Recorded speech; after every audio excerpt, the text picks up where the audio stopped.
આપણે રંગજી ભગતનું ચરિત્ર ચાલે છે. રંગજી ભગતના ચરિત્રમાં આપણે બે પ્રસંગ જોયા હતા કે એક કે એનો નોકર વણજારાને મારવા આવે છે એના ગામની અંદર, અને એને ખબર પડે છે કે વણજારો મરી ગયો એટલે એ ભક્તિમાં લાગી ગયા. અને બીજો પ્રસંગ, એના દીકરાને રોજ એક ભૂત આવીને ડરાવે, જે પરસ્ત્રીમાં આસક્ત હતો એટલે ભૂત બન્યો હતો અને એના દીકરાને ડરાવતો હતો અને એનો ઉદ્ધાર કર્યો ભૂતનો. એ પ્રસંગ આપણે લીધો. હવે રંગજી ભગતના જીવનનો છેલ્લો પ્રસંગ, 3 જ પ્રસંગ છે, છેલ્લો પ્રસંગ આપણે લઈએ. રંગજી ભગતની માનસી સેવા સિદ્ધ હતી. એને માનસિક સેવા કરવી અતિશય પ્રિય હતી. એટલે રંગજી ભગતના કાકા ગુરુ થાય ભગત પીપાજી, એ કાકા ગુરુ થાય. એટલે રંગજી પીપાજીને ટપાલ લખે કે હે કાકા ગુરુ, ક્યારેક તમે જૌસા પધારો અને મને દર્શન આપો. જયપુરની બાજુમાં જૌસા નામનું ગામ છે, એ જૌસા રંગજીનું ગામ હતું. એટલે રંગજી ભગત પીપાજીને ટપાલ લખે કે જૌસા પધારો અને મને દર્શન આપો. તો એક વખત પીપાજીને એમ થઈ ગયું કે ભગત આપણે જૌસા બોલાવે છે તો એક દિવસ જવું જોઈએ. ગમે એમ તો એ ભત્રીજો ચેલો છે ને, કાકો ભત્રીજો, તો કે ભત્રીજો ચેલો આટલું બધું તેડાવે છે તો જવું જોઈએ. એટલે એક વખત પીપાજી જૌસા આવ્યા. જૌસા આવ્યા ને એટલે પૂછતા પૂછતા રંગજી ભગતના ઘરે ગયા. ત્યારે રંગજી ભગત પોતાની કુટિયામાં બેહીને માનસી સેવા કરતા હતા ભગવાનની, સીતારામની. તો માનસી સેવા કરતા હતા ને તો હાર છે ને રામજીના માથેથી ગળામાં જાતો નહોતો. રંગજી ભગત હાર પહેરાવતા હતા ફૂલનો, પણ એ ફૂલનો હાર ટૂંકો હતો એટલે રામજીના માથામાં ફસાઈ ગયો. માથામાંથી નીચે ગળા સુધી જાતો નહોતો એ ફૂલનો હાર. તો જ્યાં એ અટકી ગયા હતા રંગજી ભગત. તો પીપાજી આવ્યા અને પીપાજીએ આંખ બંધ કરીને રંગજી ભગતના મનમાં પ્રવેશ કર્યો. અને રંગજી ભગતના મનમાં પ્રવેશ કર્યો ને તો ખબર પડી ગઈ કે એ સીતારામને હાર પહેરાવે છે પણ હાર પૂરો અંદર જાતો નથી. એટલે પીપાજી બોલે છે કે ભગતજી, હારની ગાંઠ ખોલી નાખો. ગાંઠ ખોલી પછી ગળામાં જેમ આપણે તુલસીની માળા પહેરાવી ને એવી રીતે ગાંઠ વાળીને માળા પહેરાવી દો તો ગળામાં આવી જશે. એટલે રંગજી ભગત તો ફટાફટ માળાને તોડી અને ગળામાં આપણે કંઠી પહેરાવી એ રીતે ગાંઠ વાળી માળા પહેરાવી હતી. પછી રંગજી ભગતને આશ્ચર્ય થયું, એનું ધ્યાન તૂટી ગયું કે મારી માનસી સેવામાં કોણ પ્રવેશ કરી ગયું, આ મારી માનસી સેવાની વાત કોણ જાણી ગયું. એટલે એને પૂછ્યું, કોણ છો ભાઈ તમે કે મારી માનસી સેવામાં માળા પહેરાવી નથી શકતો, તમે જાણી ગયા, કોણ છો? ત્યારે પીપાજી કહે મને બધાય પીપા ભગત કહે છે. આ સાંભળીને તો રંગજી આનંદથી ઉછળી ગયા કે મારા કાકા ગુરુ આવ્યા, મારા કાકા ગુરુ આવ્યા, પીપા ભગત આવ્યા. પછી તો રંગજી ભગતે પીપાજીને સાષ્ટાંગ દંડવત પ્રણામ કર્યા. સાષ્ટાંગ દંડવત પ્રણામ કરીને હૃદય લગાડ્યા અને કીધું કે તમે મારા કાકા ગુરુ છો, તમે આવો ત્યારે મારી ઈચ્છા હતી કે હું સરઘસ કાઢું ગામમાંથી અને તમને ઘરમાં બોલાવું.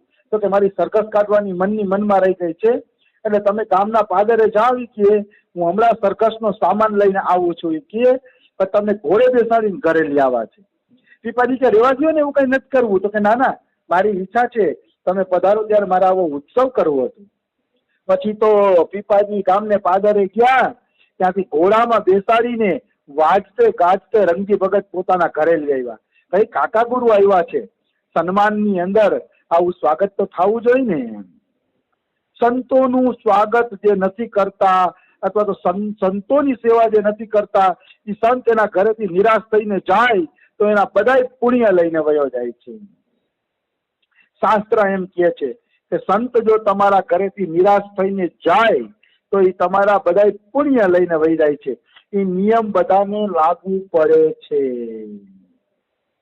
એમાં કોઈ એટલે કોઈ પણ પ્રકારની શંકા નથી.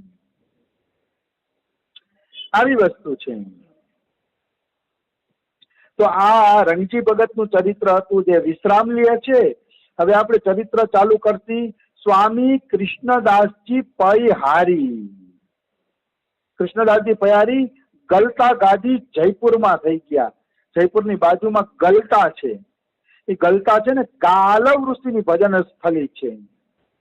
ત્યાં જયપુરમાં કૃષ્ણદાસજી પૈહારી થઈ ગયા.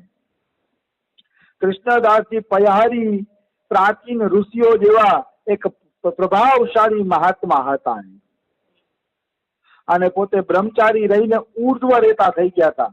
ઉર્ધ્વ રેતા એની બુદ્ધિ સતત ભગવાનમાં લાગેલી રહે ને એને ઉર્ધ્વ રેતા કહેવાય. મતલબ એની કુંડલીની ઉપર તરફ જ હોય, નીચે તરફ એની કુંડલીની શક્તિ ન જાય, એને કહેવાય ઉર્ધ્વ રેતા. અખંડ બ્રહ્મચર્યના કારણે એના મુખ મંડળ ઉપર તેજ દૈદીપ્યમાન થતું હતું. અને વૈરાગ્ય તો એવો હતો કે કેવળ દૂધ પીને રહેતા હતા. એટલે જ એનું નામ પડી ગયું હતું પૈહારી. પય એટલે દૂધ અને હારી એટલે આહાર. એ પૈનો જ આહાર કરતા, દૂધનો જ આહાર કરતા, એટલે એનું નામ હતું કૃષ્ણદાસ પૈહારી. કારણ કે દૂધ સિવાય એ કોઈ પણ પ્રકારનો આહાર લેતા નહોતા. તો આવી પ્રચંડ એનો પ્રતાપ હતો. સિદ્ધિઓ એની આગળ પાછળ ડોયલા કરતી એવા આ મહાપુરુષ હતા કૃષ્ણદાસજી પૈહારી. કૃષ્ણદાસજી પૈહારીનો જન્મ દધીચી ગોત્રમાં બ્રાહ્મણ કુલની અંદર રાજસ્થાનના જ કોઈ ગામમાં થયો હતો.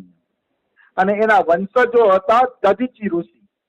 મતલબ દધીચી ઋષિની પરંપરામાં આમનો જન્મ હતો. જેમ અમારો જન્મ અત્રિ વંશમાં છે. મારા પપ્પા એમ કહેતા કે આપણે ચંદ્રવંશી ક્ષત્રિય છીએ જાડેજા, અને ચંદ્રવંશી ક્ષત્રિય અત્રિ ઋષિના કુળમાં છે, અત્રિ ને અનસૂયા. મતલબ અમારું કુળ ઉપર મને ગર્વ થાય, કારણ કે અમારી અનસૂયા માતાએ ત્રણેય દેવને બાળક બનાવી દીધા હતા.